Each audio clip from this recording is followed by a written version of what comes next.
Vamos lá, Caio, a própria neurociência já praticamente suspendeu, isso é a premissa dele, a própria neurociência já praticamente suspendeu ou acabou com o conceito de livre-arbítrio.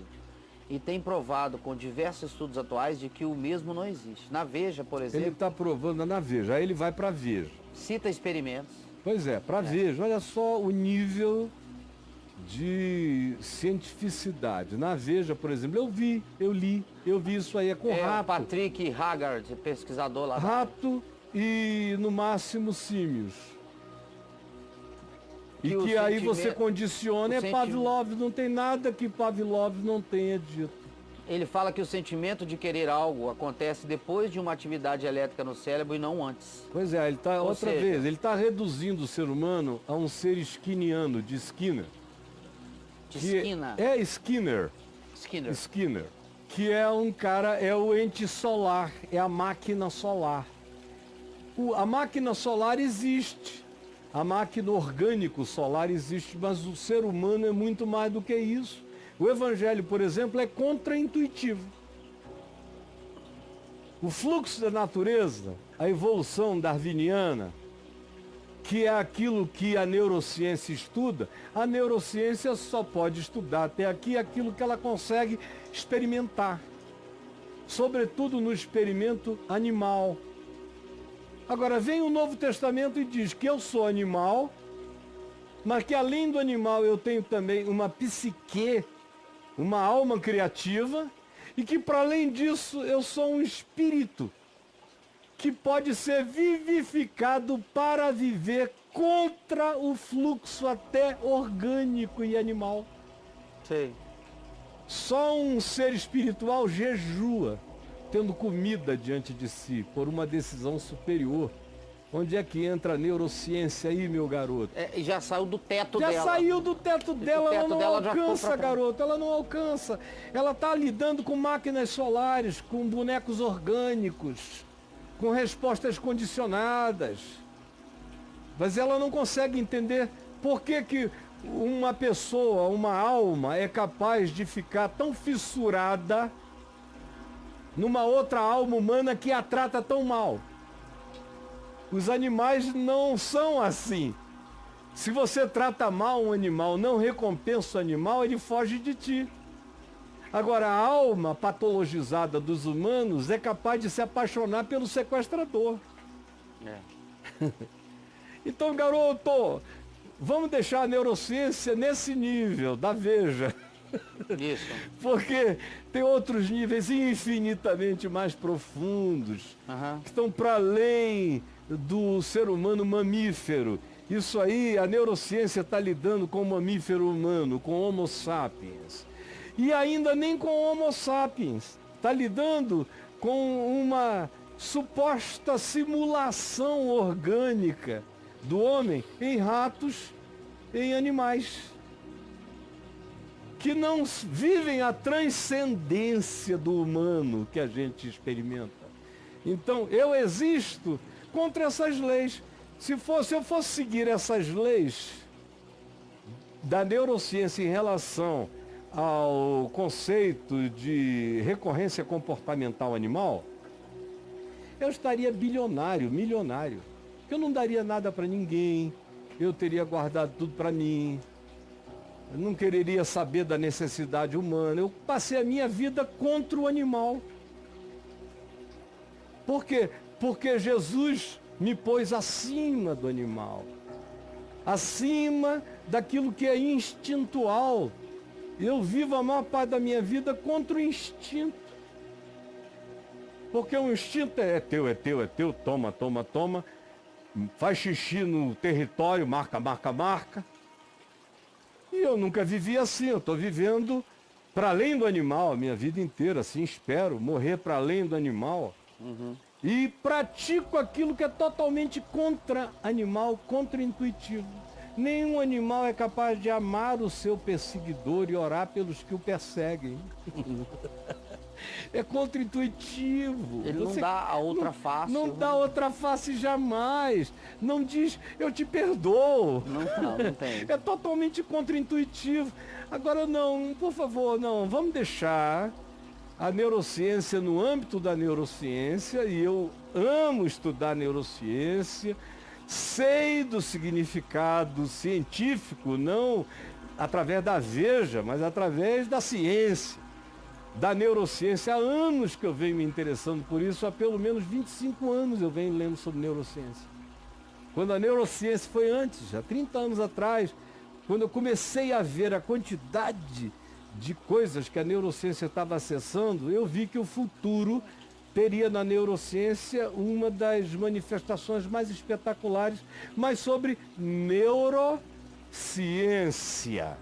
Ou seja, a gente ainda está lidando com, como diz Hebreus, com nervos, medulas, tendões, como diz lá em Hebreus. A palavra de Deus é viva e eficaz, é apta para separar alma do espírito, juntas de medulas. Ou seja, na palavra de Deus você tem uma dimensão que está muito acima do que você trata quando trata da neurociência. A neurociência é maravilhosa e já está realizando curas extraordinárias. Provou a plasticidade do cérebro, a mutação. Antes o cérebro era fixo. Era uma espécie de cérebro newtoniano, fixo, imutável. O tecido nervoso não se regenerava. A neurociência provou que pode regenerar, vai regenerar cada vez mais, está buscando recursos regenerativos. Nesse âmbito vai fazer coisas maravilhosas. Agora, ela para no âmbito dela, que é da neurociência, ciência neural. A gente está lidando, nessa perspectiva, o espírito não existe. Assim como Deus não existe, ele é, o meu espírito também não existe, ele é. Sim. Portanto, ele não é passível de estudo da neurociência. Ele só é passível de detecção pelo meu comportamento antineural, antievolutivo, antianimal, quando eu dou a própria vida em favor dos meus amigos. Que é o ensino do Evangelho. Então, por favor, vamos aprender a estudar ciência, sem idolatrarmos a ciência, sem fecharmos o ambiente da inteligência a nenhuma das cadeias de compreensão científica. Todas elas são pequenas perto do mundo infinito de coisas que estão para além da acessibilidade científica. Assim como Deus não é acessado pela ciência, o meu espírito também não. O meu espírito não existe, o meu espírito é. O meu corpo, o meu cérebro, meus neurônios, minha capacitação neural, cerebral, física, de todos os níveis existe. E pode ser estudado. Agora, isso que eu chamo eu, e que é, quando está cheio de uma compreensão superior, se torna um ente contra-intuitivo e contra-instintual frequentemente, porque faz o inadmissível por amor, aí extrapola o que a neurociência pode explicar, tá bom? Beijo, o tempo já acabou, tem uns 3 a 4 minutos. Pois é. O que mais ele diz? Ele fala assim, ou os escritores, aí ele conclui com 2 possibilidades e pergunta se você concorda ou discorda das 2 possibilidades. Eu já discordei de pelo menos do que ele botou até aqui. Tá. Aí ele fala assim, cara, a gente pode concluir então que os escritores do Novo Testamento acertaram com 2000 anos de antecedência que existe de fato predestinados e escolhidos. Aí ele já foi... E assim sendo, o Deus que vocês cristãos... olha, não. ele se coloca de fora. Não, predestinados e escolhidos, você também é newtoniano. Eles eram ainda seres do que pensavam na eternidade, não como uma qualidade de vida, conforme Jesus ensina. Mas eles não tinham capacidade para pensar nisso. Na eternidade como a qualidade da vida de Deus em nós, não é um tempo. Eles só consideravam um tempo linear. Jesus é que introduziu o conceito do tempo simultâneo. Pois para Deus todos vivem. Ele é o eu sou. Então não, eu falo sobre isso muito, mas você tem que entender algumas coisas para não ficar nesse corredor estreito, linear, cartesiano, também da física newtoniana, porque você já passou de um reducionismo neural agora para um outro reducionismo sobre predestinação. Quer dizer, a pergunta é: o que tem a ver o ânus com o fundo das calças?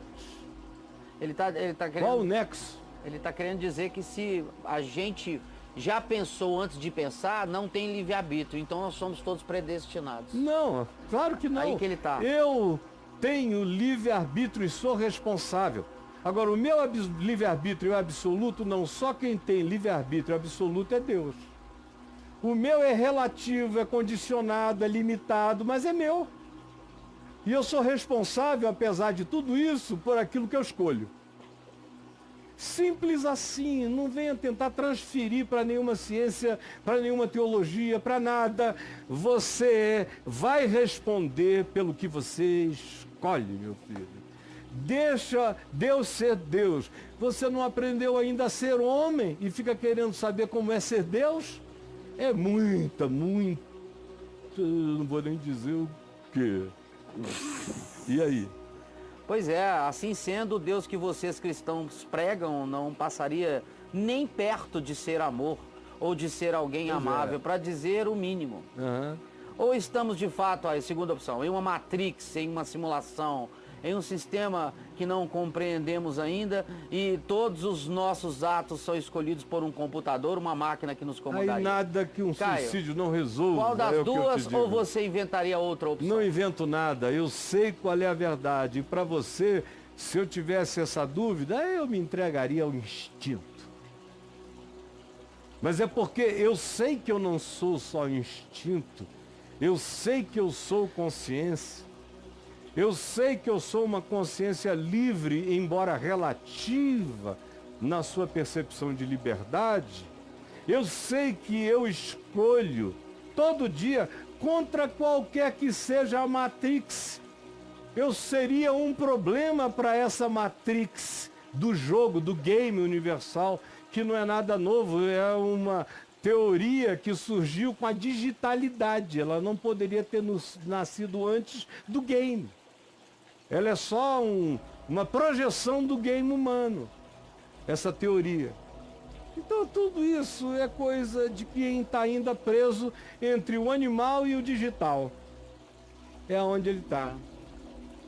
São as alternativas dele, variam do animal ao digital. É porque ele pensa que antes de você falar com ele, a sua resposta já estava sendo escolhida. Já tinha sido escolhida, então a sua resposta não é tua. Mas essa é a ciência da parada. A ciência da parada eu entendo, eu conheço, isso aí não é novo. Isso é que ele precisa saber. Isso que ele está dizendo não é novo, é antigo. E aí eu falaria só o que eu tinha sido programado para falar. Agora, se eu digo e digo de mim que eu só sou isso, no meu caso, que sou um eu macho existencialmente, se eu cresce assim, eu dava um tiro na cabeça. Eu acabava com o jogo. Eu iria fazer game over. Igual no Advogado do Diabo.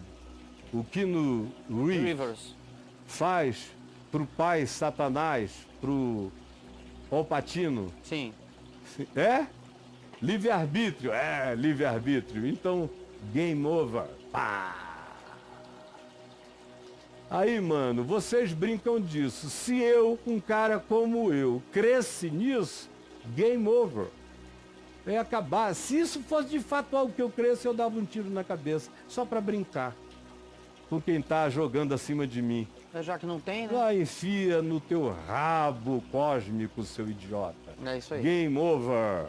Mas eu sou filho de Deus em Cristo Jesus, vivendo as escolhas da minha liberdade, e a minha liberdade graciosa, feliz e engravidada pelo amor de Deus, escolheu o Evangelho como lei da vida, escolheu amar, escolheu acolher, escolheu perdoar, escolheu viver em justiça, em esperança, escolheu.